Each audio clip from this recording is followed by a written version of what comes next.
Bonjour à tous. Voici la première vidéo d'une petite série pour vous présenter la carocane. Mon objectif est d'aider les plus débutants d'entre nous à avoir une arme avec les noirs contre le pion roi. Bien, E4. Qu'est-ce qu'on joue contre ça? Moi, je vous propose une ouverture solide, jouable du niveau débutant jusqu'à grand maître. La carocane, c'est le pion ici en C6 pour soutenir plus tard. Donc par exemple, les blancs prennent le centre, les noirs jouent ce pion au centre très solide, soutenu par celui-là. Ça, c'est la carocane, c'est contre le pion roi, ne l'oubliez pas. Nous parlerons des détails plus tard, mais si on joue le pion dame, il est également possible de jouer ici cette même structure qui s'appelle du coup la défense slave, mais peu importe les détails, vous pouvez jouer également la même chose contre le pion dame, c'est tout à fait viable et intéressant. Aujourd'hui, nous allons utiliser les statistiques Lichess. Lichess, rappelez-vous dans l'onglet là, le petit livre, vous avez 3 onglets, partie de maître, partie jouée par tous les joueurs sur Lichess et partie d'un joueur en particulier. On va regarder l'onglet du milieu, les statistiques, regardez, j'ai choisi les Hello les plus bas, on peut rajouter 1200, aucun problème, pas de limite de date, tout est prêt. On regarde, premier coup, pion roi, vous regardez déjà ici les statistiques, 66% des parties, une écrasante majorité des parties commencent par ce coup-là, c'est très bien. Ensuite on regarde C6, ici c'est 4%. 4% des parties, une légère faveur pour les noirs dans les victoires statistiques. Bien, donc carocane. Maintenant, là vous lancez la carocane, vous êtes déjà dans la défense carocane, le coup suivant sera celui-là, et que font les blancs en général? On regarde le coup le plus populaire aujourd'hui, c'est ce qu'on va regarder. Le coup le plus populaire avec celui-là, on va regarder le premier. Cavalier, sorti ici. Mince, je ne sais pas quoi faire, que faire. Ce pion-là contrôle ces 2 cases, ce cavalier contrôle ces 2 cases. Donc, 1, 2, 3, 4 cases contrôlées par les blancs, ça semble solide. Mais les noirs, ici, jouent ce coup-là, pour contester le contrôle de ces cases, donc ces 2 cases. Bien. Les blancs, dans la majorité des cas, reprennent. C'est ce que l'on va voir aujourd'hui encore une fois. Donc on peut pousser, on peut sortir le cavalier. Tous ces coups sont viables et sont théoriques. Mais on va regarder le coup le plus joué qui est échange des pions au centre. On part avec l'échiquier vide. Ici. On appuie sur F pour inverser les couleurs. On regarde le coup qui a la plus grande probabilité de sortir avec les blancs, c'est E4, le pion du roi. Voilà. Et là, on veut jouer la défense carocane parce qu'on sait que c'est solide. On regarde ici, 4% des parties, on le joue. Ensuite, on regarde le coup le plus joué par les blancs. Les blancs répondent en majorité par ce coup-là. C'est ce que nous allons voir aujourd'hui. Donc nous, on continue notre plan. Notre idée, c'est ça. À partir de là, les blancs peuvent pousser le pion, prendre, sortir le cavalier, entre autres. Bien, nous allons regarder aujourd'hui la ligne. Le pion prend le pion. Toute notre idée du pion, c'était de soutenir le pion en D5. Donc, on reprend et nous avons un pion central qui contrôle les cases. C'est fini pour la théorie dans cette vidéo. Maintenant, nous allons regarder des parties. Dans les chess, toujours, on descend. Et ici, vous pouvez voir différentes parties. Et en fonction des parties, vous pouvez voir d'ailleurs les coups qui ont été joués avec une flèche bleue à l'écran. Et les parties avec le score en blanc sont la victoire des blancs, avec le score en noir sont la victoire des noirs. Regardons une partie, donc ça c'est les meilleurs, 1200. Ok. Pour l'exercice, on va regarder.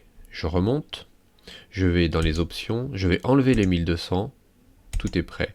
Et on va regarder des parties dans cette position, jouées par des hello un peu plus faibles. Donc là, on va regarder par les blancs, par exemple. Hop, je clique dessus, et on regarde la partie. Donc, ah oui, c'est que je l'ai déjà regardé hier, je pense, celle-là. Donc, on a pion roi, on a carreau-cane, le cavalier est sorti, on vient au centre, les blancs prennent, et les noirs reprennent. À partir de là, regardons ce qui a été joué dans la partie. Le pion est poussé, c'est normal, logique et intéressant. Donc les noirs ne peuvent plus pousser. Quand le cavalier sort, on ne peut pas pousser le pion pour gêner le cavalier, c'est normal, c'est logique. Le fou sort. Moi je vous conseille plutôt fou ici. Le fou sort pour ensuite sortir, pousser ce pion, créer une chaîne de pions au centre très forte et pouvoir développer le fou de case noire. Le cavalier est sorti. Il attaque le pion une fois, la dame défend une fois, pas de problème. La chaîne de pions est créée, très bien. Le cavalier vient là, étrange, coup étrange. On a développé le cavalier une fois dans l'ouverture, il reste des pièces à développer et on rebouge le cavalier une nouvelle fois, étrange. Déjà, à haut niveau, ça ne se fait pas. Il n'y a pas de... Bon, quel est le problème? Le cavalier ici, on ne peut pas le chasser tout de suite. Il contrôle les cases blanches, là. Et le fou, en fait, menace de venir là, pour faire une attaque sur les cases blanches avec le cavalier et le fou. Dans ces cas-là, si vous avez peur, vous faites simplement un petit coup de A6 par exemple, qui n'est pas le meilleur coup mais qui fonctionne. A6, et là, les blancs n'ont plus rien. Ils ne peuvent pas venir là, ils ne peuvent pas venir là, et leur cavalier est inutile. Ensuite, il vous suffit de faire cavalier là ou cavalier là, échanger le cavalier par exemple, bon, c'est une possibilité. Vous n'êtes même pas obligé. Mais ne poussez pas F6 dans ce cas-là. Ne poussez pas F6. Ça fragilise l'abri du roi, c'est très dangereux. Bien, donc regardons la suite de la partie. Donc les noirs ont sorti le cavalier là. Les blancs ont repris le cavalier. Et là, la dame reprend. Grosse boulette. Voyez-vous pourquoi? Faites pause. Faites pause. Et regardez le problème. Bien. J'espère que vous avez fait pause et que vous avez pris le temps de réfléchir. Vous avez encore le temps. Voilà. Donc le problème, c'est que ce fou-là demande à être développé et il a une case toute belle et toute chaude pour lui. Le fou vient ici et la dame est clouée au roi et les noirs ont déjà perdu. Prise, prise, et le cavalier menace fourchette, il faudrait déplacer le roi ou venir avec la tour, le cavalier prendrait. Bref, c'est la catastrophe. Voilà, une première partie. Regardons une seconde partie jouée dans cette position. On va regarder une victoire des noirs, niveau 1000 à peu près. Voilà. Donc on se retrouve dans cette position, on regarde depuis le début. Les blancs jouent ici. La carreau-cane, vous vous souvenez du coup? Le coup c'est C6. Ensuite, les blancs peuvent jouer ça, mais ils peuvent jouer autre chose, ce n'est pas un problème. Et nous, quoi qu'il arrive, on a joué ce coup pour soutenir ici, donc on avance notre pion, c'est le plan. Les blancs ne sont pas à l'aise avec cette tension, donc ils prêtent pour relâcher la tension. Les noirs reprennent.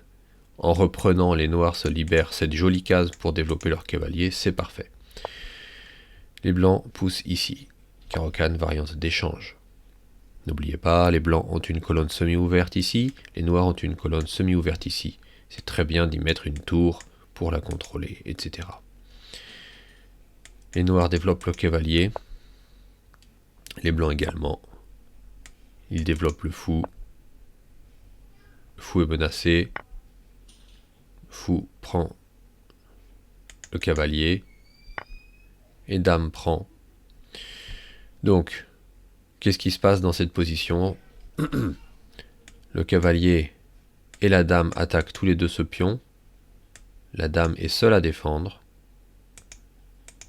et en même temps le cavalier attaque le pion là. Donc si on prend le pion en menaçant la dame. La dame pourrait prendre ici. Ça devient un petit peu compliqué. Si la dame reprend, on perd la dame, mais ici il y a fourchette, ici il y a fourchette, ça devient un petit peu compliqué. Donc les noirs, au lieu de penser à attaquer ici, défendent le pion. Donc le cavalier défend, la dame défend, très bien. La dame bouge pour protéger ce pion qui est en prise. Le cavalier vient attaquer la dame, mais ça c'est... Bon, bref, on parlera de la valeur de ces coups-là plus tard. Donc la dame vient faire échec pour essayer de récupérer le cavalier. Donc dans ces cas-là, pour le sauver, on revient en défense. Ici, très bien. Joli coup de défense. La dame prend là, menace le cavalier. Les noirs protègent et proposent l'échange des dames. Très bien, très bien. Là, le cavalier attaque le pion. Les blancs jouent ce coup étrange pour défendre. Ce coup, je dis qu'il est étrange parce qu'il bloque le développement du fou. Donc, on peut imaginer que le fou de case noire sorte et que les blancs fassent grand roc ensuite. Mais bon, ils ont une tour en face. Bon.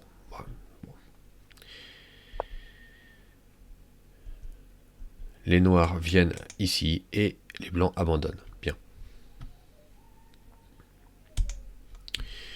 Donc, vous pouvez regarder à loisir toutes les parties pour voir comment elles se passent. Et n'oubliez pas, donc la carocane, ouverture très solide. Quel est le but de l'ouverture? Le but de l'ouverture, c'est de vous donner un plan de développement des pièces, de contrôler le centre. Donc, pourquoi on dit contrôler le centre aussi? N'oubliez pas, contrôler le centre, c'est avoir un pion qui soutient certaines cases. Il y a des cases faibles ici. Par exemple, cette case n'est pas contrôlée. Les pièces ennemies peuvent venir s'y loger. Si vous contrôlez des cases, c'est pour y mettre plus tard des pièces. Par exemple. Donc, contrôler le centre permet de bien placer ces pièces sur des cases avantageuses pour simplement prendre l'avantage dans la partie. Donc, maîtriser une ouverture, ça vous donne un plan logique de développement harmonieux de vos pièces. Voilà l'intérêt de la carocane. Aujourd'hui, on a vu cette ligne, prise, prise. Et dans la prochaine vidéo, nous verrons une autre ligne pour que vous soyez prêts dans les plus grands cas de figure. Merci à tous, à bientôt et bon courage.